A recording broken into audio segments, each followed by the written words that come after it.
All right. Hi, everybody. My name is Ima Ho. I am one of the co-presidents for Yale Women in Economics.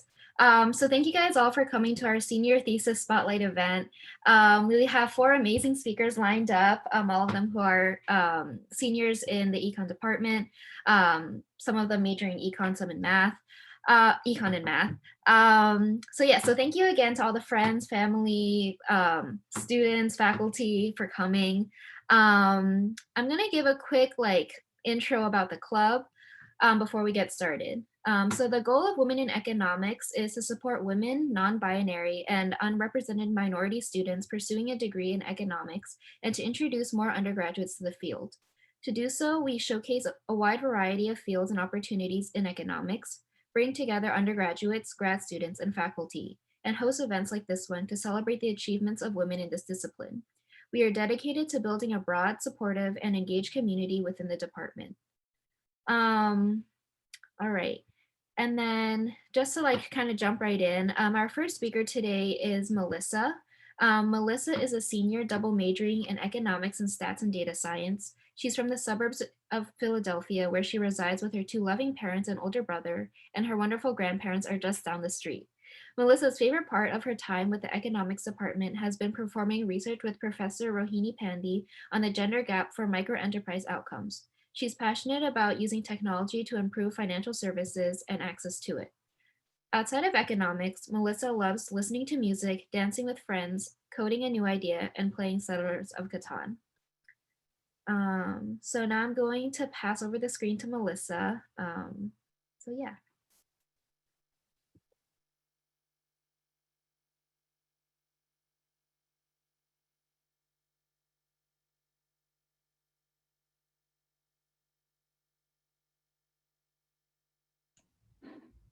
Thank you, Ima, for the introduction.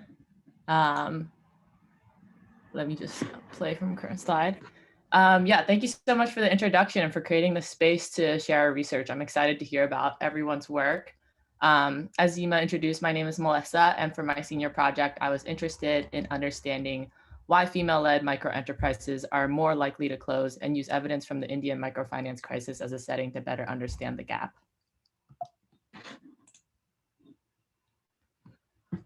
First, I would like to express my deepest gratitude to my advisor, Professor Rohini Pandey, her invaluable guidance, expertise, and encouragement. She taught me that research is about telling the untold stories. So to my fellow aspiring female entrepreneurs, this paper is for you. I am also very indebted to Patrick, whose undertakings with Professor Pandey to reverse the microfinance gender gap far predate my own, and who was very influential in shaping my experimental approach and critiquing my results, all while halfway across the world. And I would be remiss not to acknowledge Professor Mekir, who introduced me to research and sparked my interest in econometrics. And then lastly, thank you to my dearest family, my loving parents, my older brother, who is like a role model to me, and my grandparents who spoil me. You are my biggest supporters and I owe you everything. And lastly, thank you to my wonderful friends, many of you who are here. You bring me so much happiness and love. All the errors are my own, and to others, my successes. So to step back first, I think it's important to understand why this question is so important in the first place. Today, the rich and poor in most countries live in largely separate financial systems. And among the poor, men and women differ in access and use of finance. In particular, poor women still face significant barriers to entry into the formal sector. And this often, the formal sector often is equated with better access to healthcare, wages, and just more workplace rights. In India, for example, which is the setting of our experiment, the last few decades have witnessed a surge in female labor force participation. Women now make up a third of the workforce, but only 4% are employed in the formal organized sector. Predominantly, women are participating in entrepreneurship through informal self-employment. This shift is an important motivation behind the dramatic increase in microcredit directed at female entrepreneurs. Providing credit to poor female entrepreneurs has become a mechanism for empowering women. This is particularly significant because for poor entrepreneurs in developing countries, an inability to provide collateral implies that microfinance loans are one of their only vehicles for formal credit. And now, despite the increased preference towards female borrowers, very few women are actually managing to grow their businesses. we find that many female entrepreneurs are trapped in a cycle of opening and closing many different small businesses. This is part of a larger problem that is often described as a growing missing middle. There's surprisingly little research into an explanation for this phenomenon. The majority of credit literature to date on the gender gap focuses on business formation, not on business continuation or synonymously business closure. This paper is the first to construct an explanation for why female businesses are more likely to close. So first, I also wanted to talk a little bit about what the existing literature is saying about the gender gap right now. And the prevalent narrative, just briefly, is the female entrepreneurs are less capable business decision makers and that they tend to invest capital less efficiently. In the 2000s, a series of RCTs, random controlled trials, reported that grant interventions produced large average impacts on male-owned businesses, but not for female-owned businesses. This is a table summary in one of Professor Pandey's papers that summarizes some of the existing literature and what they found in many different developing countries across Sri Lanka, Ghana, Uganda, and Tanzania. And so across these, they have kind of pointed to this explanation of less of a ability discrepancy between male and female entrepreneurs. Pfaff-Chomps et al., for example, cited poor self-control among female entrepreneurs, and Burrs et al. Talked about a lower willingness to compete among female entrepreneurs compared to male entrepreneurs.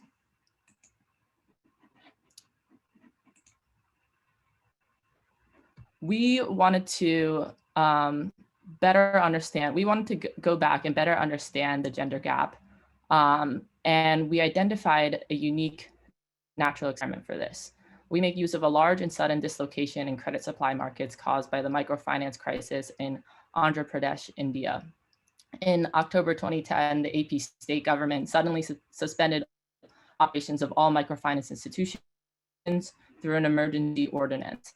This singular event caused approximately 20%, or more than $1 billion, of the aggregate GLP of Indian microlenders to default between fiscal year 2010 and 2011 alone.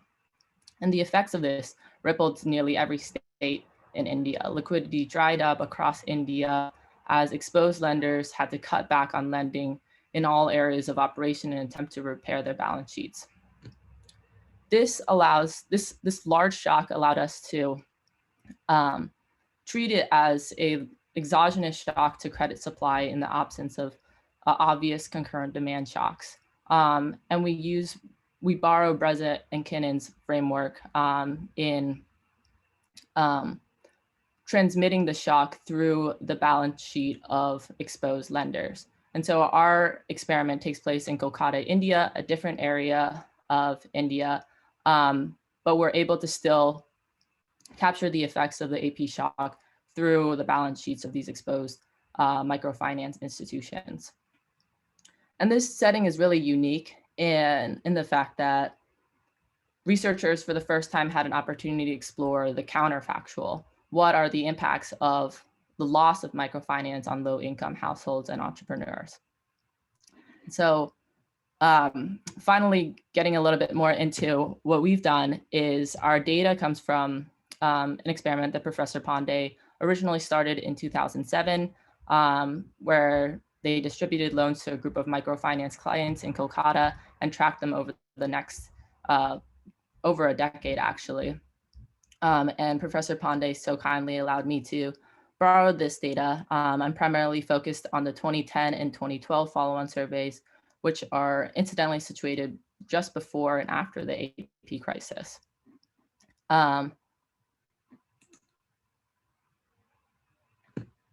So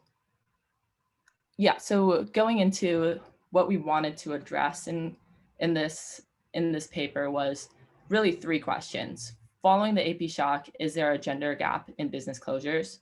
2, are women more credit constrained after the credit crisis, and how much does this account for the gender difference? And 3, what factors explain the gender gap?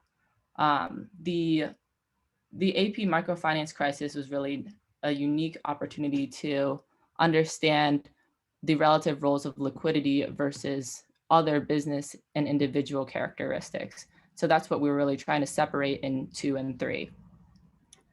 And in terms of what this paper is the first to do, it's the first to focus on business closures as the outcome of interest for gender gaps. It's the first to provide a possible explanation for higher closure rates among female-led enterprises. And it's the first to separate the impacts of the microfinance crisis on men and women.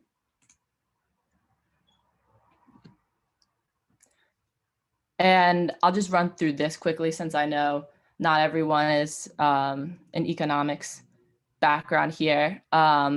But just to give a little background before going into the results, I primarily use 4 different sets of regressions to understand the gender gap. The first 2 sets of regressions are used to estimate the gender gap. So first I measure the absolute gender gap in business closures post-crisis with an OLS regression. The parameter of interest is beta 1. A negative beta 1 would indicate that female-owned businesses are less likely to remain operational in 2012. And then second, using a difference in difference, quasi-experimental design, I estimate the effect of the crisis of the gender gap in business closures after, or I estimate the effect of the crisis on the gender gap in business closures. This estimate allows us to take into account a gender gap in business closures prior to the AP shock and then evaluate if the liquidity crisis has increased the difference. So it's a little bit more nuanced than the first set of regressions. In order to attach a causal interpretation to difference in difference estimation, it has to meet something known as the parallel trend assumption, which states that in the absence of treatment, the difference between the treatment and control groups is constant over time. And here the treatment is gender. And we have some evidence that this assumption holds, which is briefly on this next slide. This table just shows basically that relative to the baseline year, we find that the difference in business closure rates is stable until the crisis in 2010. So here you can see that the asterisks denote statistical significance. We caveat our difference in difference model by acknowledging that treatment, which is gender, is not allocated randomly. And also, even though we can argue that the magnitude of the AP crisis likely outweighs the effect of any other event around this time, we can't eliminate the possibility that there are other concurrent demand or supply shocks that may affect our estimates. And so when the parallel trend assumption is violated, it can introduce bias into the estimates of the causal effect, which I'll caveat our results with. Sorry, just going back. And then lastly here, in the second sets of regressions, we are trying to decompose the gender gap. So we iteratively add controls for business and individual characteristics in an attempt to kill the gender effect that we observed in this first regression. And then in the last set of regressions, we're also interested, we add an interaction term. So this beta 3 will capture any differential effects of certain characteristics on male and female entrepreneurs.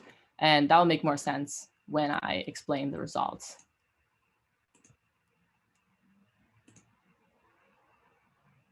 So to begin, we make 2 important observations. First, we observed that female-owned businesses suffered from higher closure rates in almost every year, but the difference is significant in 2010 and 2011 compared to the baseline year 2007.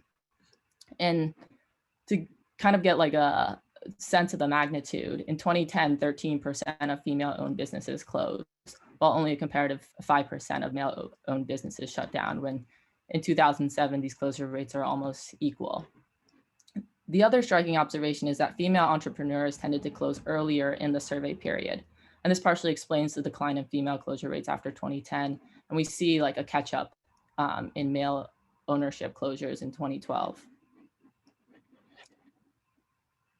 We measure the gender gap via the OLS specification and find that on average, female-owned enterprises, which were open in 2010, were 18.1% more likely to close by 2012 than male-led enterprises. And we isolate the effect of the crisis itself through our suggestive difference in difference and find that the AP crisis widened the gender gap by 5.1%. So now that we've confirmed that there is a significant gender gap in business closure outcomes, we want to understand what is driving this gap. And we separate this again into liquidity factors and business/individual characteristics. This separation is important because it will inform us of the most apt policy intervention. Is it that female entrepreneurs lack access to capital and we need to increase financial interventions for poor female entrepreneurs? Or are there more complicated individual business/individual factors that capital can't necessarily address? And so we explore the first part by looking at different measures of liquidity. We report evidence of significant credit tightening. Kolkata, 21.2% of households report difficulties borrowing money on at least one occasion between 2010 and 2012. However, we find no evidence of differential access to credit between men and women during this time, which suggests that access to loans was not the limiting factor for female business continuation.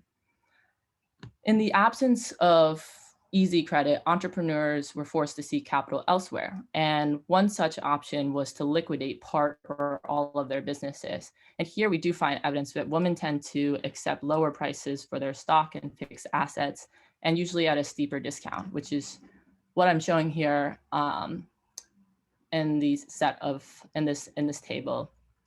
And you can see that here a very strong negative and significant lower liquidation value for durable assets. We speculate that this result is driven by a combination of biases in the market against female sellers and the fact that female entrepreneurs tend to be poorer and have more quote unquote utility to lose, which is in line with a behavioral model proposed by Hardy et al. 2020 on poor sellers. Interestingly, something that's more suggestive and requires further research, but something that's really interesting is that post-crisis, before the crisis, we find that male-owned businesses have significantly more fixed assets, but after the crisis, there's no significant statistical significant difference between male and female-owned businesses in terms of how much fixed assets they hold. And so one possible explanation for this might be that male owners were selling were liquidating some of their stock or their durable assets to access capital, while female owners were either less willing to do this or less able to do this. And that could have also influenced their business closure outcomes. And so I guess one conclusion from this is access to credit is not the same as access to capital, because we see evidence that even though access to credit is similar between men and women after the crisis, male-owned businesses still had greater access to capital through these kind of backdoor operations such as liquidation. Overall, however, we find that by controlling for all of these measures of liquidity, the important kind of numbers to look at here, this top row, is that the gender gap remains robust to basically to all of these measures of liquidity. And so the bottom line is financial capital interventions alone may not be sufficient to improve business outcomes for female entrepreneurs. And so we turn to individual and business characteristics. And first, we want to address the prevalent narrative. And we find little evidence in support of this narrative. We find no difference in means for ability between men and women. After controlling for ability, the gender gap is still over 12%. Ability is not deterministic of entrepreneurs' performance, except on the high end of the range. And when we include an interaction term, we actually find that the effect of high entrepreneurial ability only impacts male entrepreneurs. It increases their probability of remaining operational by 17.5%, but basically has a zero effect for women. And this implies that there is a significant and greater gender gap, especially among men and women who possess high ability. Understanding this dynamic was beyond the scope of this research, but is a really fascinating question for future research. Instead of this prevalent narrative, we propose two alternative explanations. The first is sectoral choice, and the second, intra-household dynamics. So we define sector into two categories, retail and piece rate. Retail businesses purchase their own materials and either resell them or convert them into a final product and sell that to customers. Versus piece rate businesses, they're paid by another operator per piece that they produce. So the first thing that we find, we find the sectoral choice contributes to the gender gap in two ways. And the first is there are large differences in returns across sectors, and that women have selected more into the lower return industry, the piece rate sector. On average, retail businesses are 8.5% more successful in continuing operations through the crisis. However, women are 27% less likely to operate a retail business. And you can see in this figure here that basically males only operate retail businesses versus females are more almost 50-50 split between retail and piece rate businesses. And the second observation is that women have worse outcomes in the retail sector than men. Interestingly, we find that among piece rate businesses, there is no evidence of a gender gap. And in understanding why women have worse outcomes in the retail sector than men, we ran the set of regressions over again exclusively for conditioning on retail businesses, and iteratively add controls for individual and business characteristics. And basically what we find is that this gender gap in the retail sector is being driven because women lack contracts, and not so much as because they are less profitable. And intuitively, oops, sorry, let me go back.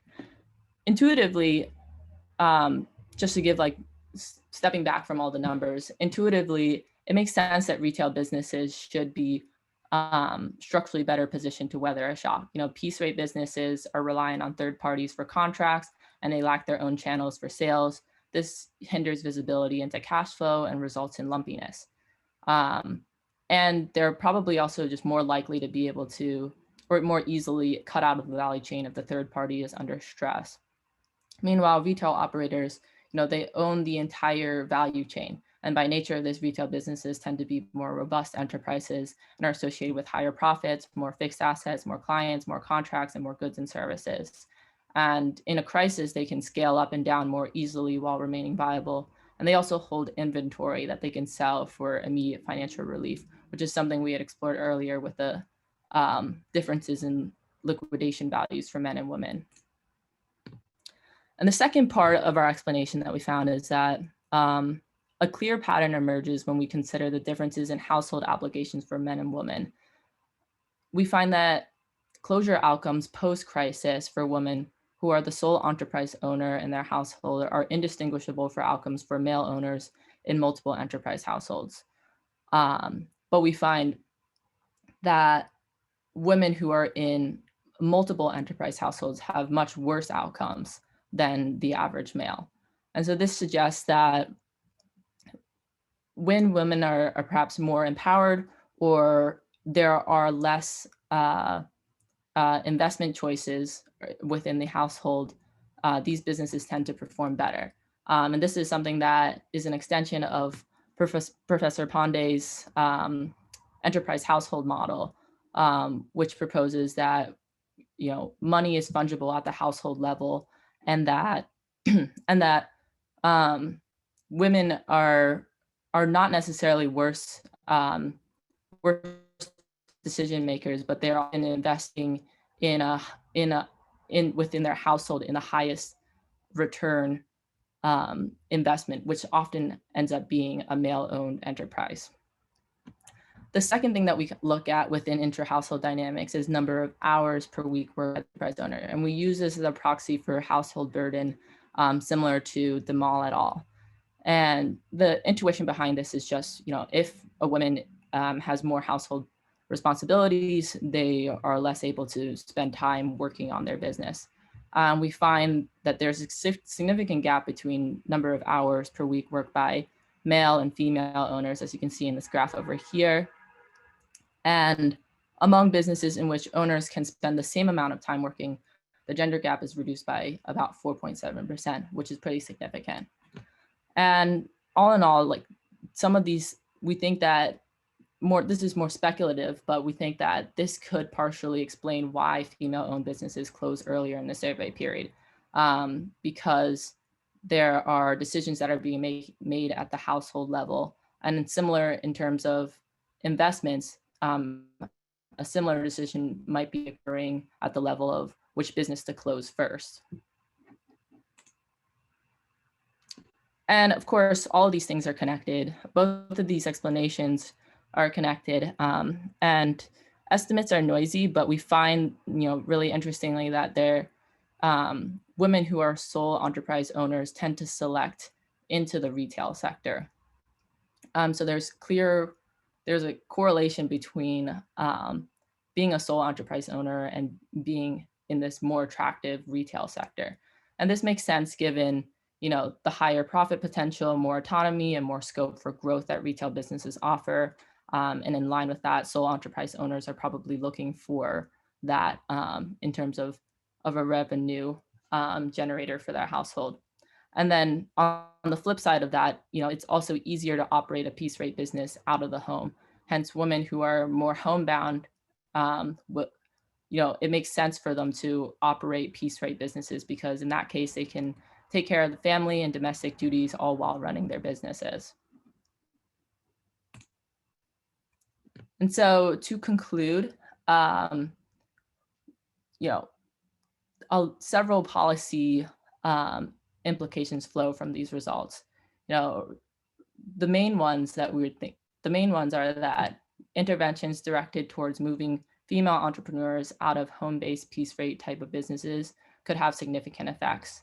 And in line with that, it would be really beneficial to promote formal contract creation among female entrepreneurs, because even if you move them into retail businesses, we're still seeing a gender gap among male and female businesses in terms of the contracts that they can hold. And that could play a significant role in closing the gender gap among retail businesses. And then relating to the intra-household theory, mechanisms that increase female decision-making power could also improve business outcomes for female entrepreneurs. In this case, we kind of proxied greater decision-making power by whether or not they were the sole enterprise owner. There's a lot of extensions for further research, and understanding any of these factors provide a promising path forward. So some places to extend this research is understanding the underlying dynamics driving sector selection, understanding more about this relationship between female empowerment and business closure outcomes, and what are the exact policy interventions that could increase female empowerment. Because in a sense, microfinance is supposed to be something that increases female empowerment because it's economic empowerment. But we're seeing that there's still a large gap between female and men in terms of decision-making within the household. This zero effect for high ability on female-led businesses is also very interesting. And it would be useful to understand why having higher ability isn't improving outcomes for these female-led businesses. Is this related to household dynamics or biases in the market? And then also understanding the mechanisms that are driving the lower liquidation values. We proposed a few explanations, but finding greater evidence in support of those explanations would be super helpful. And then lastly, why do women tend to close businesses earlier in the survey period? Again, we've provided highly suggestive evidence for why this might be occurring, but really tying this together could bring about a change. And so, so this paper was really exciting and really interesting for me to research, and it gives me a lot of hope that we can close the gender gap and graduate poor female micro entrepreneurs to better economic opportunities. Thank you all so much for coming, and I'm happy to answer any questions.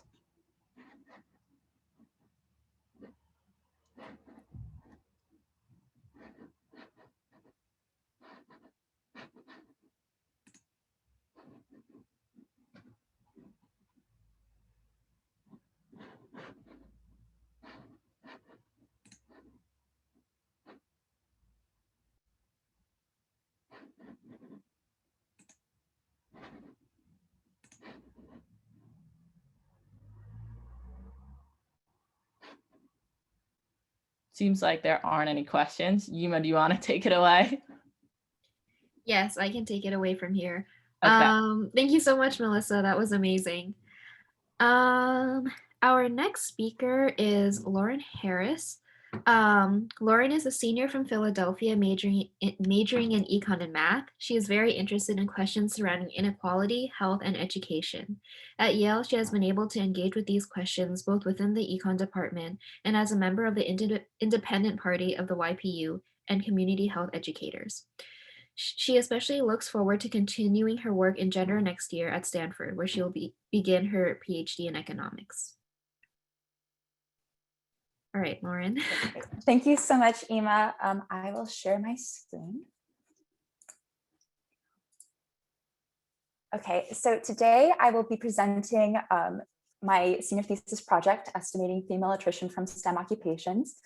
This project was advised by Professor Altanji, who I'm so incredibly grateful for, both for his support in this project, but also his support of my career as an economist. I also want to thank Professor McGeer and Professor Davila, who are both on this call. I've learned so much from both of them, both in the classroom and out of the classroom, and I'm so grateful for their support of my career as an economist as well. Professor Washington for being so supportive of me during the PhD admissions process. Vitor for being the world's best TA. Vitor is the first person I ever pitched my research ideas to as a sophomore in econometrics. And he was just so overwhelmingly supportive of me, and that really inspired me to keep pursuing econ. So thank you, Vitor. And thank you to all my friends who stopped me from becoming a data point myself during the course of this project. And of course, my wonderful, loving parents who are here today as well. Okay. So I'm going to begin by giving some context behind the issue of female attrition, sort of motivating sort of why this is a really important question to look at. I will give an overview of my empirical approach, keeping it rather non-technical just to save time. I will present my key results. I will give you a few takeaways, and I will leave time for any questions or discussion or anything like that at the end. Okay, some brief context. So female attrition from STEM is conceptualized as a leaky pipeline. And this analogy works because it's sort of like a narrow directed pipeline, right? So as women progress in STEM careers, they require more and more of the prior experiences to continue, right? So it's really hard to get a PhD in STEM without a bachelor's degree. You can't become a professor without a PhD, and so on. And so the pathway is quite narrow, and it builds on itself. And women leak out at certain joints. So for example, college graduation, birth of first child, graduate school, things like that. I actually really hate the term leaky pipeline, so maybe someone can ask me a question about why that is. And in this paper, I consider two of the joints in the leaky pipeline. First, before the first graduate degree, and second, just over the course of a woman's career. So majoring in STEM is associated with really high earnings premiums. And for minority populations, actually obtaining these premiums requires like degree career congruence. So to actually achieve these premiums, minority populations need to actually work in that field. It's not enough just to have the degree. And more generally, a lack of degree career congruence results in worse professional outcomes, so lower job satisfaction and lower pay. And recent policy initiatives to increase the STEM labor force focus on attrition during college. And the thought behind that is that if we have more people majoring in STEM during college, they will go out into the workforce and enter into STEM careers. But this approach sort of ignores attrition before graduate school and during one's career. And the issue with this is that we could have successes in that individuals graduate with a STEM undergraduate degree, but they don't actually use it in the workforce as the STEM professionals that we seek to create. So ignoring the attrition at these junctures defeats the purpose of focusing on college. And it also sets individuals up for worse outcomes, because if we train all these really talented, interested women and they enter into an inhospitable work environment and they have to enter into an unrelated field, we're setting them up for worse career outcomes. Okay, so I'm going to contextualize sort of what we know about female attrition from STEM so far. So in this paper, I'm focusing on individuals with a STEM undergraduate degree who then go on to pursue non-STEM subjects in graduate school. And to my knowledge, this isn't a question that many people have looked at. Most of the literature focuses on attrition during doctoral programs. So in terms of the grad school question, this is really sort of like a first stab at looking at what's going on. And in terms of career, the main study was performed by Jennifer Hunt in 2016. And she quantifies the degree of like excess exits from science and engineering relative to non-STEM using the National Survey of College Graduates in 2003 and 2010. So what I mean by excess exits, it's basically a difference in differences. So we accept that women sort of attrite more frequently than men do in non-STEM, and that's for a variety of reasons. And then we look at the size of the gap in each STEM field and we compare the sizes. And so the excess exit is sort of a percentage point size of the gap between those two gaps. So Jennifer Hunt finds no evidence of excess exits in the sciences. Her estimates are small, negative, statistically insignificant, but she does find evidence of excess exits from engineering of 6.5 percentage points. And these are driven primarily by pay and promotion. And when she uses economics and finance as her comparison group, as opposed to like non-STEM generally, she finds no evidence of excess exits. Right? So this paper is obviously like a huge contribution to understanding like what is occurring in STEM, but I take two issues with it. First is the methodology. She uses a linear probability model, and I'll sort of go into why that might be problematic in a second, but also she treats science and engineering as broad categories. I have a hard time believing that I had a hard time believing that there was no excess exits in science at all. And so what I'm going to seek to do in this paper is sort of examine how this varies by field. Okay, so my approach. So first, what I'm going to contribute is in terms of attrition before the first graduate degree, I'm going to analyze trends in the gender gap of attrition. So I'm going to look at each birth cohort and plot the attrition probabilities for men and women by field and see how that changes over time. And then for careers, I'm going to use a multivariate logistic model. So the linear probability model that Hunt used is fantastic because it is really easily interpretable, but they can give misleading results in models with interaction terms. And the gender gap, the excess exits are going to be the coefficients on interaction terms in this model. And so there was some concern that those estimates could be thrown off by the fact that she's using a linear probability model. So I use this logistic model instead, and I include the linear probability model as a robustness check to see if the estimates are getting distorted by using the linear probability model, and the results are essentially the same. So that was fine. And then I also disaggregate science and engineering. So I disaggregate science into the math, life science, physical sciences, and then I disaggregate engineering into and computer science and engineering. So Hunt's engineering category actually included computer science. So that's something to keep in mind as well. And I thought, as sort of my prior going into this project, that the favorable conditions for women in the life sciences, or a small gender gap in access to the life sciences, would obscure wider gaps in math and physical sciences.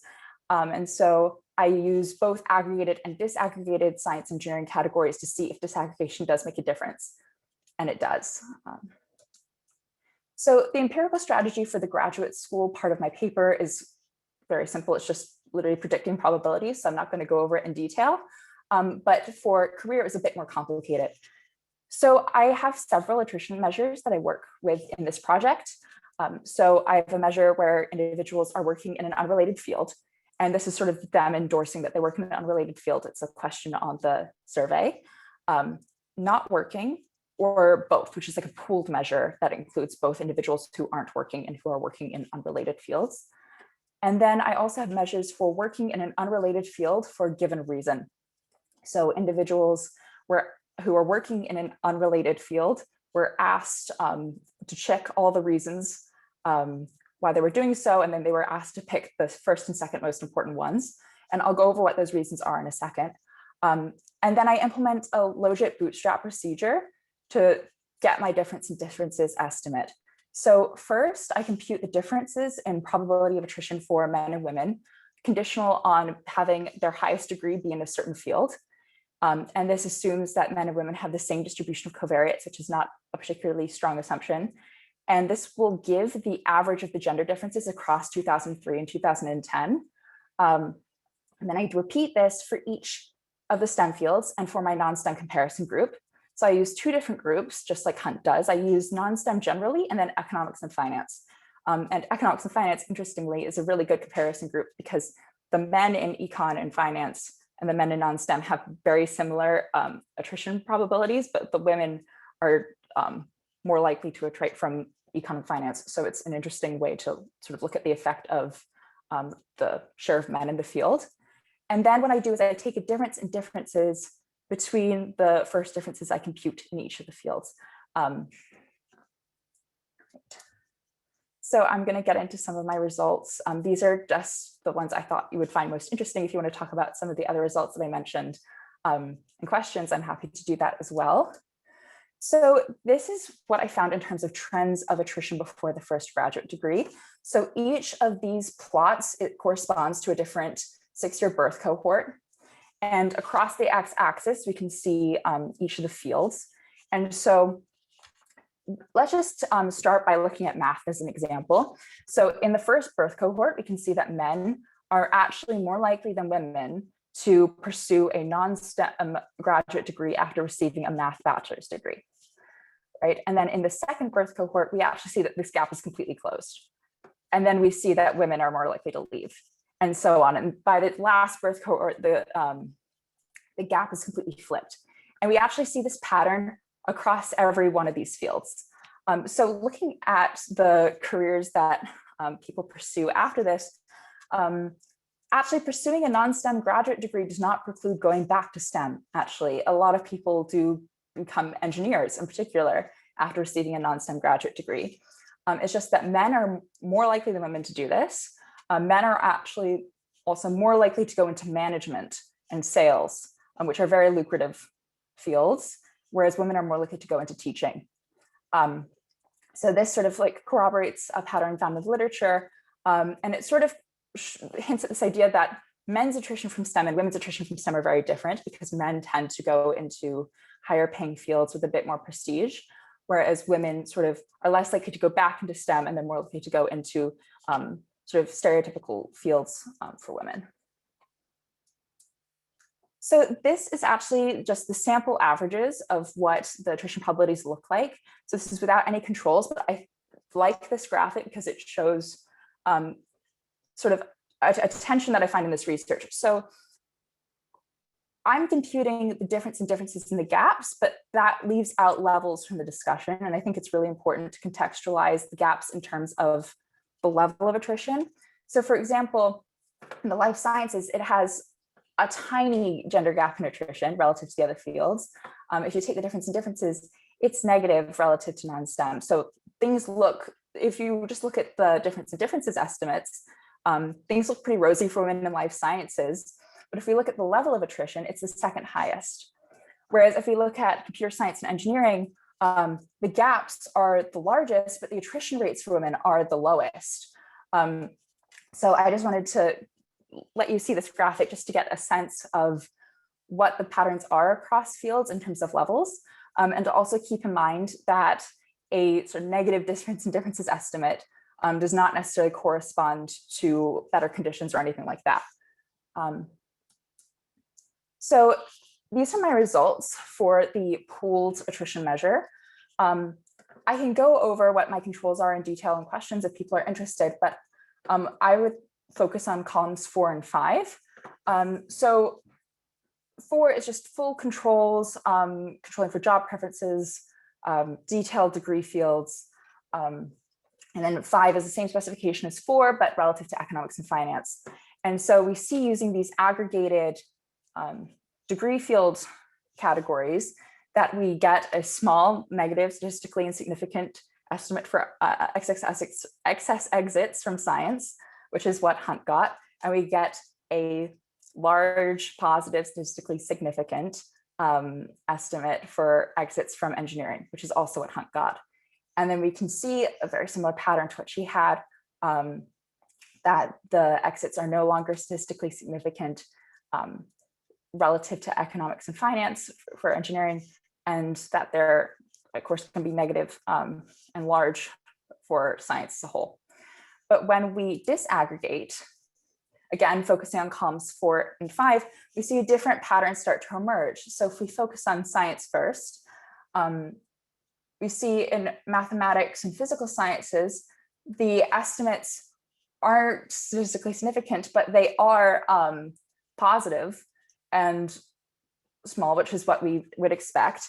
For life sciences, we see like a pretty large negative estimate of excess exits. And for computer science and engineering, we also see that they're both large and statistically significant. And then once we compare to economics and finance, we sort of get the same sort of picture that we saw before. We see that they're small negative, or in the case of science, small positive in the case of engineering and computer science. But the life sciences, we see this massive negative estimate of excess exits. So considering reasons for working in unrelated fields, so I told you I'd tell you what the reasons people could choose from were. So individuals could choose from a career interest change, family, location, a lack of suitable jobs, pay and promotion, and working conditions. And again, these reasons, so the way the survey is conducted obviously isn't perfect because conditions can mean a lot of things, right? It could mean just very hard, strenuous work. It could mean harassment. It could mean all sorts of things. Pay promotion could mean being promoted out of science and into sort of management, or it could mean dissatisfaction, not being paid enough, right? So obviously it's hard to draw like really hard conclusions about why people are being driven out of science from these reasons. But what we do see is that excess exits are driven primarily by pay and promotion in computer science and engineering. And the estimates for this are 3.7 and 2.0 percentage points, respectively. And when we consider the excess exits for working in an unrelated field generally for both these fields, the estimate for computer science was 7.1 percentage points, right? So more than half of the excess exits from computer science to unrelated fields are being driven by pay. And for engineering, it was 7.8 percentage points. So it's a smaller proportion, but we see that in computer science, pay is very, very important for why people are leaving to unrelated fields, and women in particular. There were excess exits citing every reason except for job availability from engineering. So the largest excess exits came from pay and promotion and conditions, and they were 4.4 and 4.5 percentage points. There were excess exits citing every reason except for family and job availability from computer science. So computer science also has a lot of problems relative to non-STEM, but family is less of a problem than it is in engineering as a whole. And excess exits were negative for every reason in the life sciences. So some takeaways from this. I do find that the life sciences obscured exits from the other sciences. So when you include all the other sciences in the life science, the huge well, I guess the tiny gender gap in exits from life sciences, but the huge difference in differences estimate really hid what was going on in math and physical science. But we can't conclude from this that the life sciences are actually that much better than women, for women. The negative excess exit estimate, I find, is driven by men leaving to unrelated careers. So it's less that women are having a great time in life sciences and are staying, it's more so that men are leaving. And I find that disaggregating revealed differences between computer science and other fields in engineering. And that pay and promotion was relatively more important in CS than it was for engineering as a whole. So if you have any questions, I'd be happy to answer them. Yeah.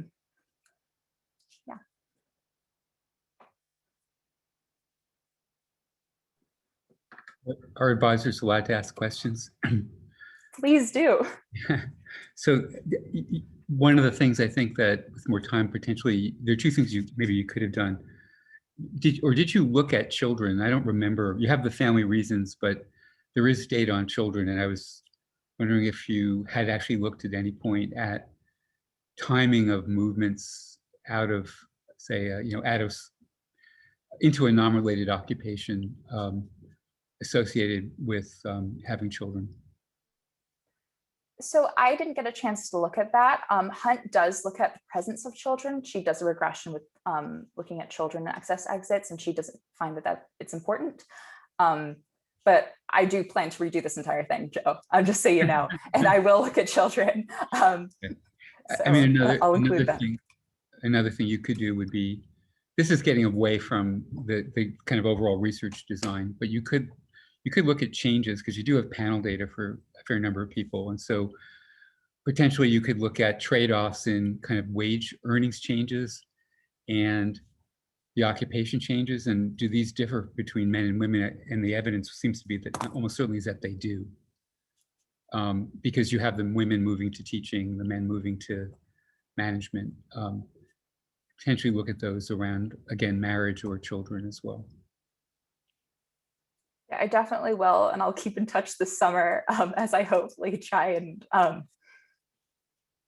look at everything that I haven't had a chance to yet.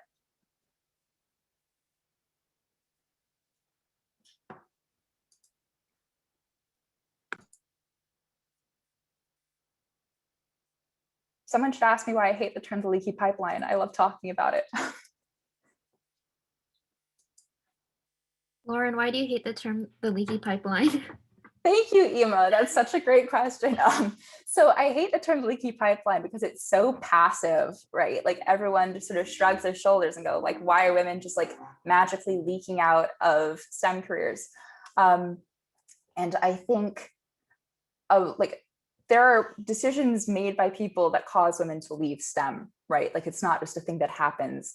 For example, I was at a graduate school open house, and someone was presenting and they were saying, oh, like we had to change the way we ran our seminars because it wasn't good for the women. And what I guess he meant by this is that women tend to get asked very pointed, aggressive questions and like a higher frequency than men do during like economic seminars, conferences, that sort of thing. And so it wasn't just that the climate was bad and for women for no reason. It was because people are making the climate bad for women. And that's a choice people make. And also the climate isn't just bad for the women, it's like bad for everyone. People should just be cordial and nice during presentations.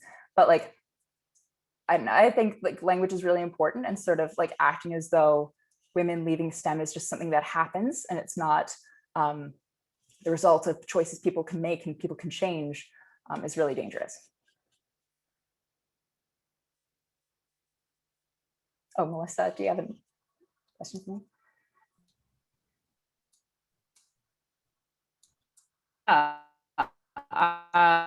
Maybe just like one question. If you were doing else, what would you want to call it? Oh.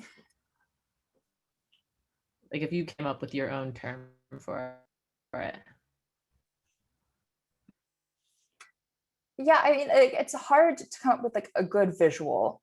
Maybe like the garden hose that people have poked holes in it throughout history. I think that's less catchy. Just something that assigns agency to people. And because I think when people feel they have agency over a problem, or like there's some hope that it can be fixed, I guess like the brutalized garden hose, I don't know.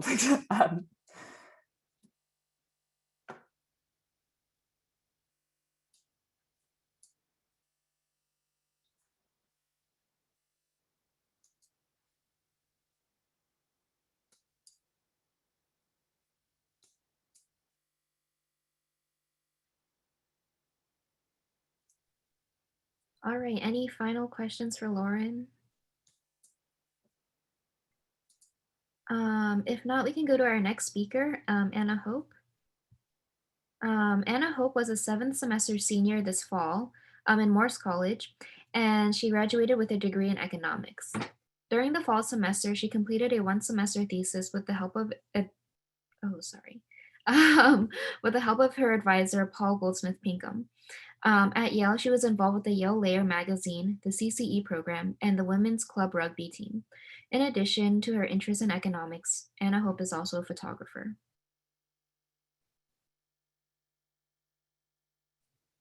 Hi, sorry, I was muted. Awesome. So yes, like Ema mentioned, my name is Anna Hope, and I was a 7th semester senior this past fall in Morse College. Today, I'm going to be presenting my thesis in economics, which is called Who Can Stay at Home? Why Non-White Americans Are More Likely to Experience Housing Insecurity During the COVID-19 Pandemic. So just some background, I decided that I wanted to do a thesis last summer, so I knew I was going to have a bit of a time constraint. And I didn't come into it with a particular question. I sort of came into it with a set of interests. The first was that I knew I wanted to look at housing. In particular, I had a strong interest in home ownership and access to affordable home ownership, and also the effects of the financial crisis, for example, on the housing market. And then the second thing that I knew I was really interested in was studying some sort of racial inequity. And unfortunately, just given the way that sort of comes into play in the United States, I knew there were a lot of ways that that could materialize. So it wasn't difficult to ascertain that there would be an interesting intersection between housing and racial inequity that would present an interesting opportunity for studying. I think what really brought my thesis together was actually when I came across the data set that I ended up using. So it's called the Household Pulse Survey, and it's a quasi-experimental survey that was put together in response to the COVID-19 pandemic last spring. And I thought it presented a really unique opportunity. So it was put together as a partnership actually between 5 federal agencies. So the Bureau of Labor Statistics, the National Center for Health Statistics, the National Center for Education Statistics, the Department of Agriculture, and the Department of Housing and Urban Development. So just given this breadth, I thought it was a really good opportunity to be able to examine a cross-section of socioeconomic factors that could influence housing that might not be able to traditionally be studied in the same set of data.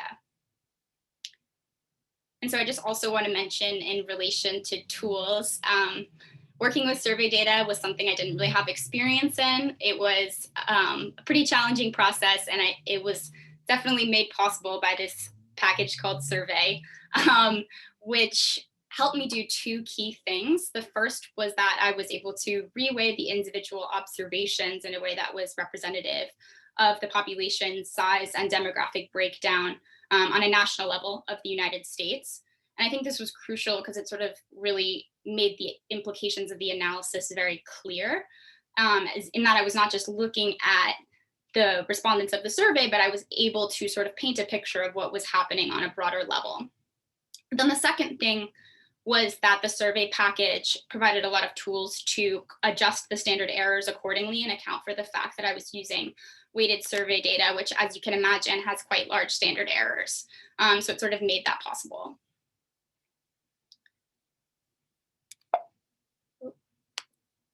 So once I settled on my topic, I settled on this data set, then I was able to identify my hypotheses based on this background research. So the first hypothesis that I came up with was that non-white Americans are more likely to be experiencing housing insecurity during COVID because they're more likely to be renters than homeowners and might be barred from some of the benefits of homeownership. The second was that non-white Americans are more likely to experience housing insecurity because they're more likely to face unemployment shocks in the market. And then the third was that non-white Americans are more likely to experience housing insecurity because they do not have access to the same sources of backup financing conditional on a shock to income. So just to put a pause on the hypotheses, I want to really dive into sort of the picture that I was able to paint using this reweight survey data in order to understand the implications of the situation and to arrive at the conclusion that non-white Americans are in fact more likely to experience housing insecurity, and also just define what I mean by that term. So the first major part of my thesis project was really around wrangling the data. It was extremely cumbersome. It crashed my computer more than a couple times. But once I had sort of configured it correctly, I came to an estimated US adult population size of 250 million, which to my relief was consistent with recent census data. So I know it's sort of on the right track. And then I looked at the distribution of housing tenure to sort of find this subpopulation of people that were making housing payments. So if you look on the graph, it's actually the middle two sections. So people who either own their homes and are paying a mortgage, or people who are renting their homes. And just, right off the bat, it's pretty evident that there is a disparity, right, in the allocation of home ownership versus being a renter between the cohort of white adults and non-white adults. But I'm going to get into that in a little bit. So I basically take this middle section of individuals, which I'll call paying adults, and that comes to an estimated 189 million adults. And then within that cohort, I'm able to sort of tease out adults who indicate that they are 1 month or more behind on paying for either their mortgage or their rent, which is how I define housing insecurity. And then I find a delinquency rate, which is basically the rate of being behind for the white and non-white sections. And for the white section, I find that this delinquency rate is about 7.9%. And it's more than double that for the non-white cohort, around 17%. And so then finally, just again, to put a little more clarity around the implications of those percentages, because I think sometimes percentage points can be like deceivingly small. I estimate that 21.7 million adults are behind on their housing payments. And this is sort of a pooled average. So for any given time between the collection period of April last year and October last year, you're looking at 21.7 million adults being behind on their housing payments, which is actually around 8.5% of the US adult population, which is sort of a grim situation. So with that, I just want to dive into the empirical model a little bit. I actually did use a linear probability model, which I think was a good fit for me, just given the time constraint that I had, and also I think the breadth of the variables that I was trying to look at. I think Lauren did a good job pointing out sort of the holes in that, and that I think the logical next step, had I had maybe another semester, would have been to looking into a logit model to back up the analysis. But I was satisfied with my results, so I'm going to walk through what I did. For people who are not econ majors, a linear probability model is basically just taking a standard linear regression model in the first equation and understanding that the dependent variable y is binary. So you're looking at a situation where the expectation of the dependent variable is the probability that y equals 1, or in my case, whether it's yes or no. And my dependent variable of choice is the probability that a paying adult is behind on their housing payments. And when I was sort of starting to lay out the analysis, when I regressed basically a signifier for whether or not somebody is white on the likelihood of being behind, I got this coefficient of 9.3, which, as you'll recall, is the initial difference in those two delinquency rates. And then I sort of layered in these other stages and different trials of explanatory variables in order to examine the relationship actually between the coefficients and sort of try and decompose what was happening to that disparity as I was able to control for these other sorts of socioeconomic factors. And I also just want to caveat that obviously there's a trade-off to be had in categorizing the entire adult population into white and non-Hispanic and non-white, white and or Hispanic individuals. But I felt that given the size of the standard errors with the survey setup, it was beneficial to like increase the sample size as much as possible and just simplify the setup of the model.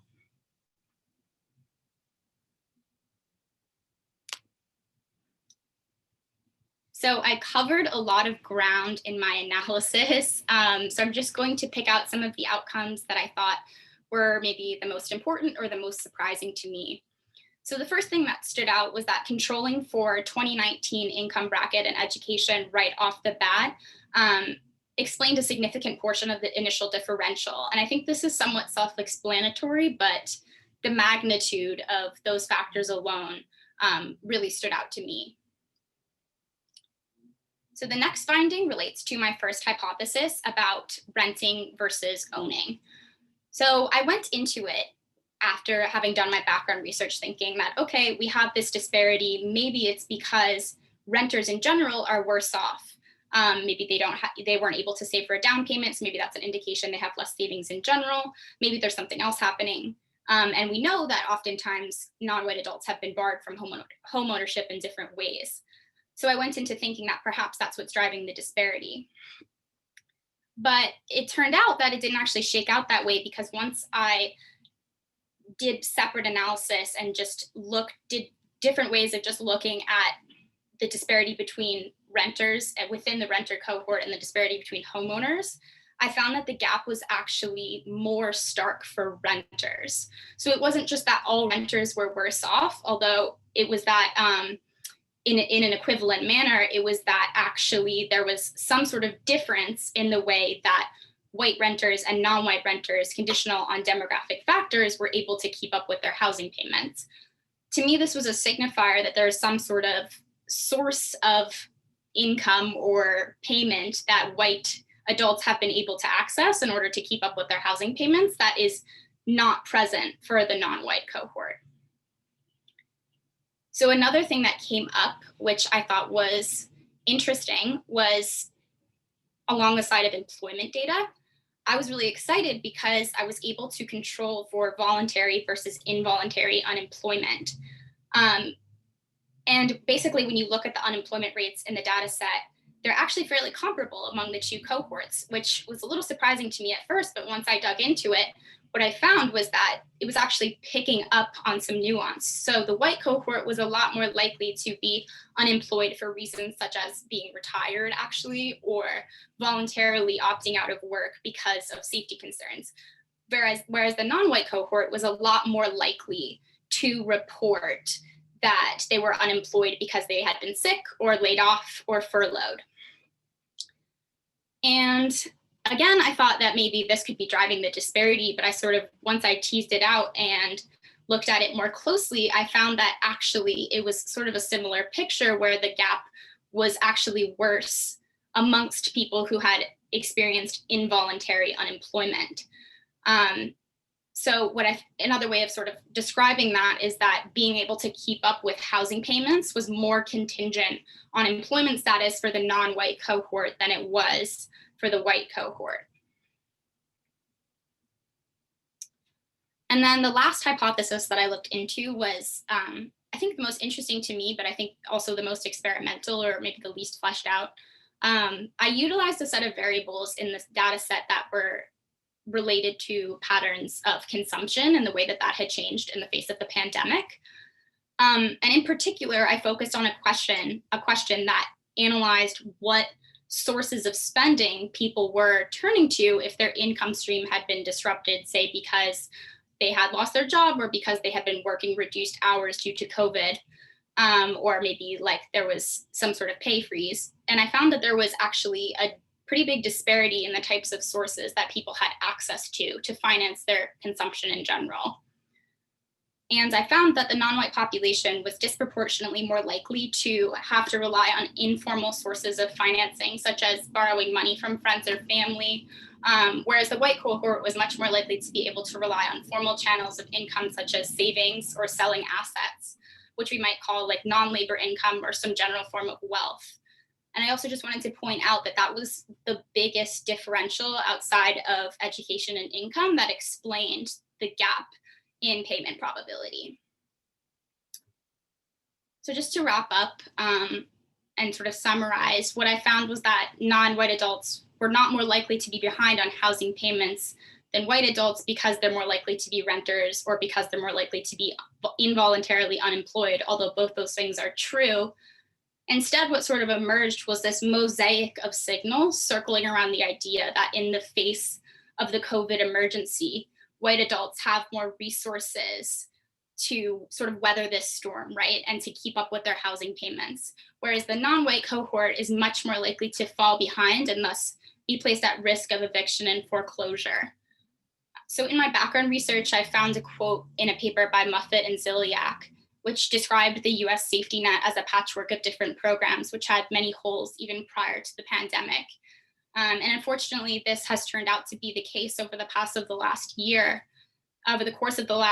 And I think that my research supports the reason that policies like the recent decision to extend the eviction moratorium in New York are perhaps even more necessary for supporting non-white Americans who are more at risk of losing their homes in the face of these disruptions. Thank you.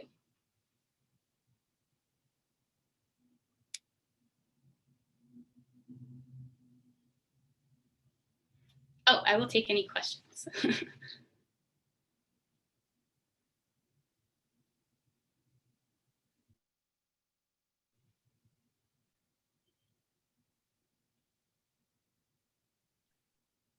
Okay. All right. Thank you. Yeah, we can go on to our final speaker, Alya. Alya is a senior studying economics and math in Pauli Murray College. Her love for econ and math is showcased in her extracurricular activities, as well as her homogeneous class selection. She is the economics and math department peer mentor. She has also previously served as course-based peer tutors for intermediate econ classes and conducted research as a Tobin research assistant. In her free time, she enjoys reading the New York Times, playing tennis, and cooking. She is originally from the Washington, D.C. area and will be moving to New York City after graduation, where she will be working in finance. Thank you, Ima, for that great introduction. Let me just share my screen.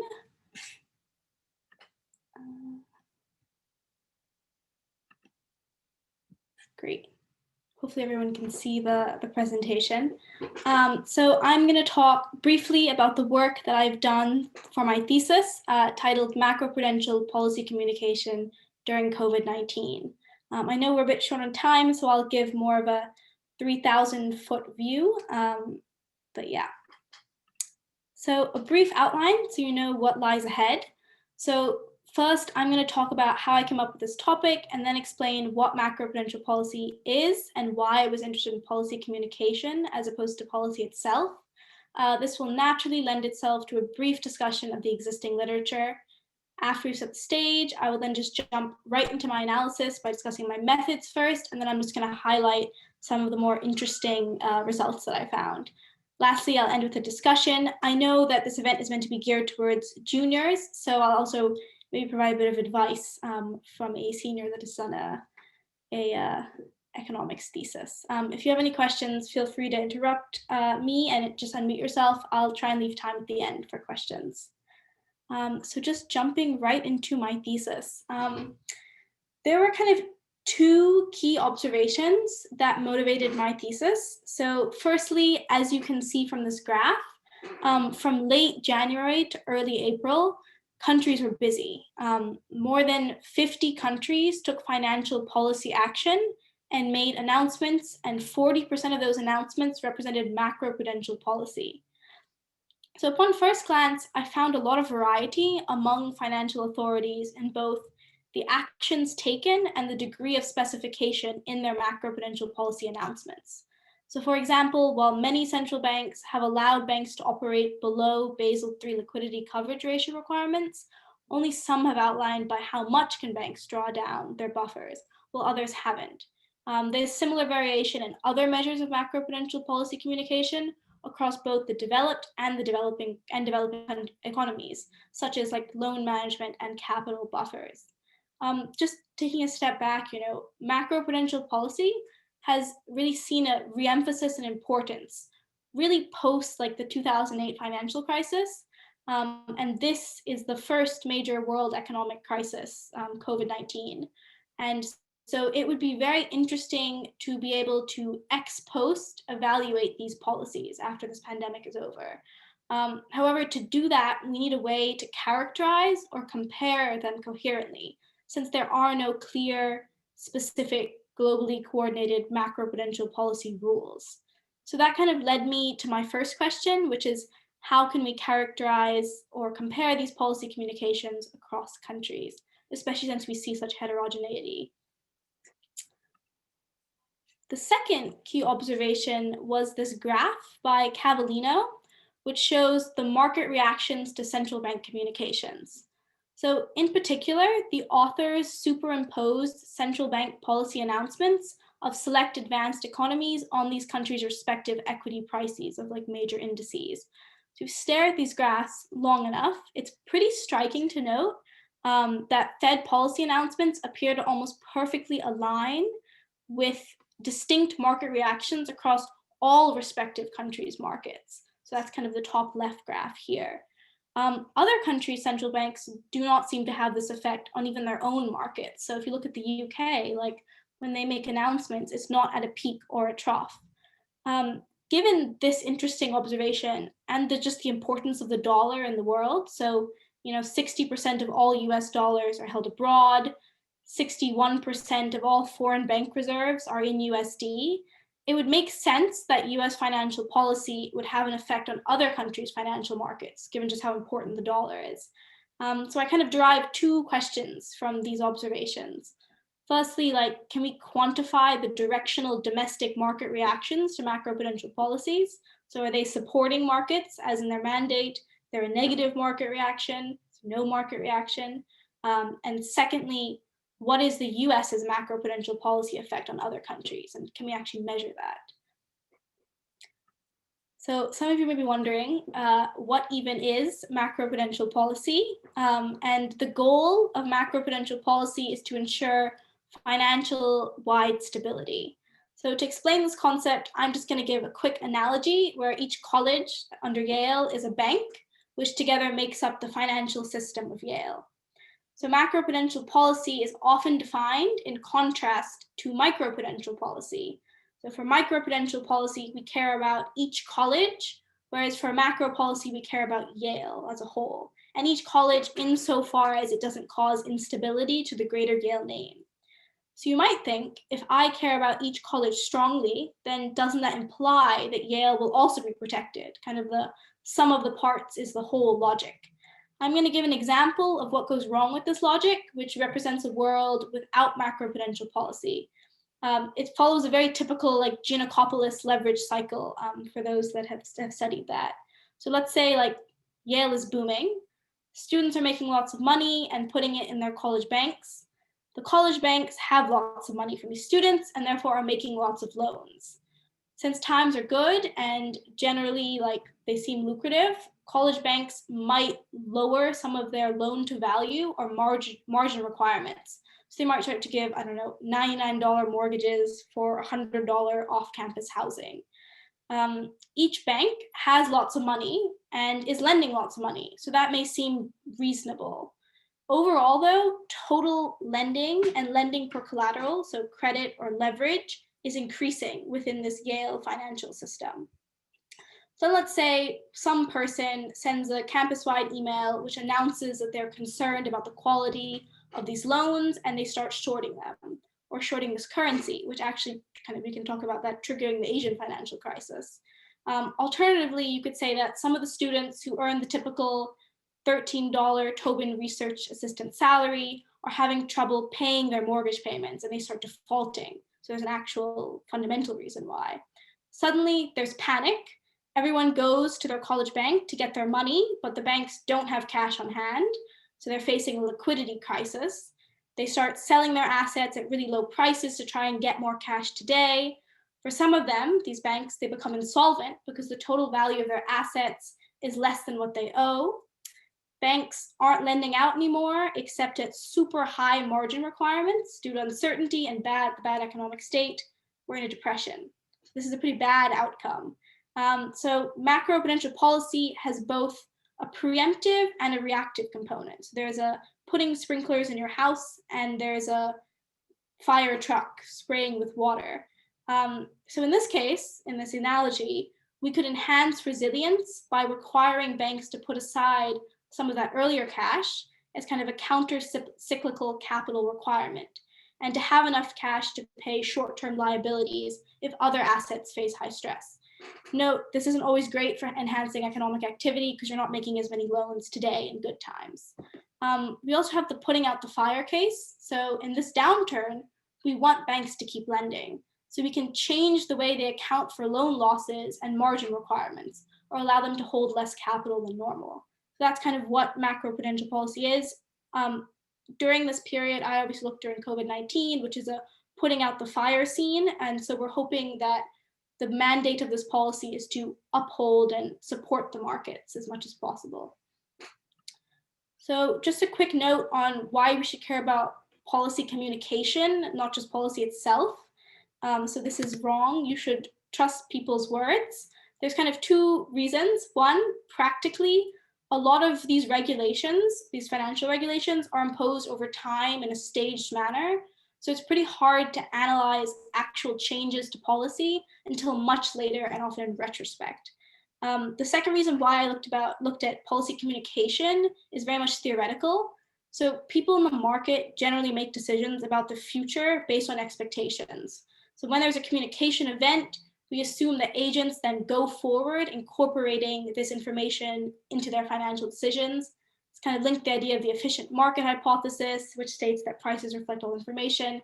We also see this empirically through other kind of studies. I'm just going to jump into my analysis really quickly. So to answer that first question of like how we can compare communications, I built this natural language processing algorithm called latent derelict allocation. So what I did is I used the Yale COVID-19 financial response tracker, which is set up by the SOM and tracks like major financial responses. So all the communications, all the actions done by countries, and it tracks their date, and it also categorizes them. And I looked at the ones that were categorized as macro-prudential policy as well as emergency liquidity. This allowed me to kind of limit my scope to those policies that are specifically macro-prudential policy. What I did then is use this algorithm to take this body of text and from that extract topics to try and understand what are countries doing. The LDA algorithm requires a number of topics to generate. So I looked at from 0 to 15 topics, and then I optimized on which outputs were more coherent. The output of the LDA analysis is just a lot of probabilities about the relevance of words within each topic. So I thought a very nice way to visualize that would be in word clouds. So we can kind of get a sense of what are the more important things that countries are doing. So I'm just going to show some cool pictures now. So I did this for the US, and for the US, I got 8 topics. I'm just showing 6 here. It's very interesting because from these figures, US policies seem to cover a very broad range of policies with equal emphasis. So for example, there's topics on market stability and financial institutions, as well as an emphasis on borrowing and housing policies. This makes sense from a source analysis point of view. So the most communications in the US were done by the Federal Reserve, followed by the Federal Housing Finance Agency. So we see kind of that diversity in policies. I also did it for the US looking across the time spectrum. So I looked at March versus April to September, and also saw a shift in more kind of from immediate relief, including like tax delays, to like longer term policies, including like loan relief, liquidity, capital buffers. I think the world started to realize this pandemic was not just going to last through the summer. I also did this for the UK and the EU. Interestingly enough, UK like generally seems to be more macro in scope, while topic 6 does cover borrowers. There's definitely an emphasis on financial institutions and firms, whereas the EU topics seem to suggest more of a focus on broader financial institutions and firm support. So we're already seeing differences among the advanced economies. I also wanted to look at emerging market economies as well. So I looked at India and Mexico, which had kind of some of the better data sets. Interestingly, we see that almost all the topics are kind of about foreign exchange. That makes sense because during COVID-19, we saw like incredibly like significant and huge outflows, like very unprecedented outflows of capital from the emerging market world to the developed world as investors looked to take their money to safe havens like US bonds. So this is very much in line with what we were seeing, and we see that countries are responding accordingly with kind of dollar auction swaps, as dollars were very scarce to find in these countries. So that was kind of my step one analysis in terms of like characterizing these communications. Step two was trying to like tease out a market reaction from these communications.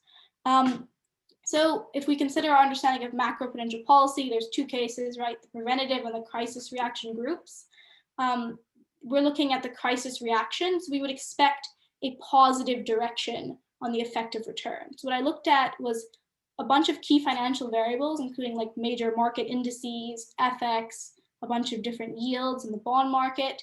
And I looked at how they have changed when there was a communication event during market hours. So I have my binary communication event variable, and then I have my daily return. So in these regressions, it's beta 1, and specifically the sign of beta 1 that is pretty important to me in terms of understanding whether these policies were taken well in the market. Just going to quickly show a few interesting results that I found. So I was able to tease out kind of two main sets of significant results, both for the UK and for the EU only. For India and Mexico, the data was not super strong, but I got negative coefficients, which I'll explain a bit more about later. But what's interesting about the UK is, so just the normal regression, there's a strong effect on the FTSE, which is a major market index in the UK, when there is a UK macro-prudential policy event. When you control for the US effect, we get nothing significant for the US, but that effect for the UK becomes even stronger. And when you control for both the EU macro-prudential policy communications and the US ones, we get an even stronger effect for the UK macro-prudential policy event. One interesting thing is that I found that when I ran the same regression for the DAX, which is another major index in Germany, looking at like the EU's macro-prudential policy event, I got a negative coefficient.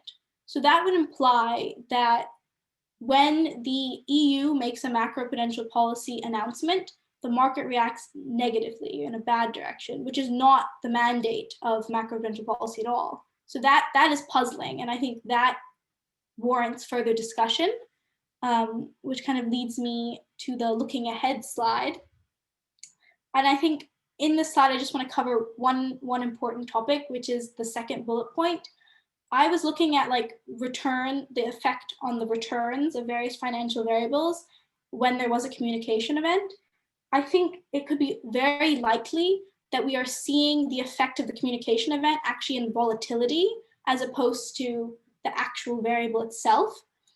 So I think the next step for this thesis would be building an eGarsh model, which allows you to look at the volatility of your variable given a conditional on a communication event. So I think that's the next step looking forward, and it would be very interesting to see if you find results there. Lastly, just want to end on some advice for any of the juniors out here. I will just say, write a thesis. It's an incredibly rewarding experience, and it may seem stressful at first because it's a lot of work, but you know a lot and you've learned a lot by the time you reach senior year. So I think definitely give it a go. I know I can speak for all the panelists. Reach out to any of us if you have any questions. We are nothing if not incredibly supportive.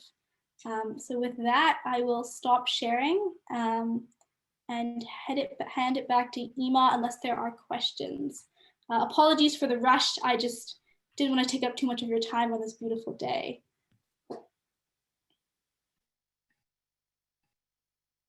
Any questions?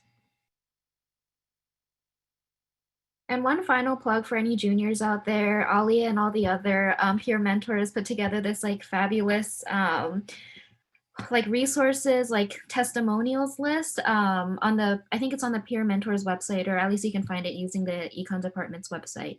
So if you're having any trouble or want to hear about anybody's experience, you can check that out as well. All right. Well, I think that takes us to the end of all of the presentations. Thank you everybody for who stayed to the end. And I guess to those to the ones who left, I guess thank you for also coming. Thank you to our 4 presenters for your fabulous presentations. Yeah, you guys are free to go. Thank you so much.